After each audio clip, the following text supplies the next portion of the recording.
and a brief story you told for one of your episodes was about how Joe Louis helped Jackie Robinson in his journey to Yeah, Major League Baseball. yeah. As someone who's just like a massive fan of both the history of boxing and baseball, can you like share that story with our listeners? Well, number one, Joe Louis was a huge baseball fan. But like most people of that era, they were baseball fans because baseball was the sport.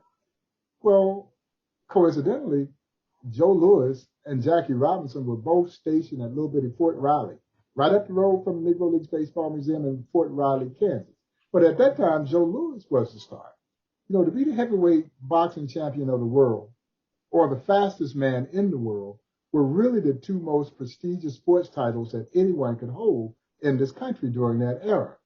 And so Jackie Robinson had more than enough qualification to be in officer school at Fort Riley, along with some other black enlistees there.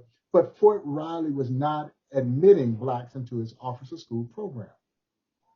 Joe Louis and others protested. And Joe Louis, who had been doing exhibition prize fights to raise money for the military, called in some favors.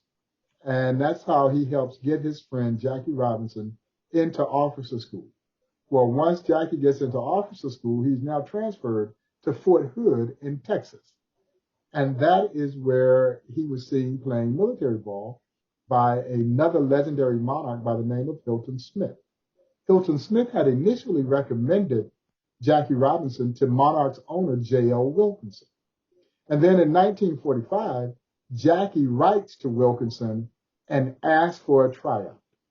They try him out in Houston, Texas, and Jackie makes the team. And as I mentioned in the podcast, little did Monarch's owner J.O. Wilkinson know that he had just signed a man that was going to put him out of business because by the end of that 1945 season, Jackie was gone.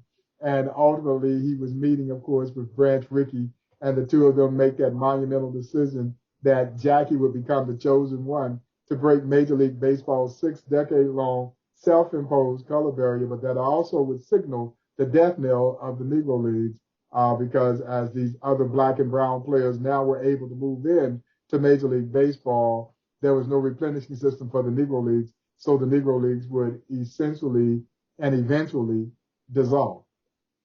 That's an awesome story. And then one thing I did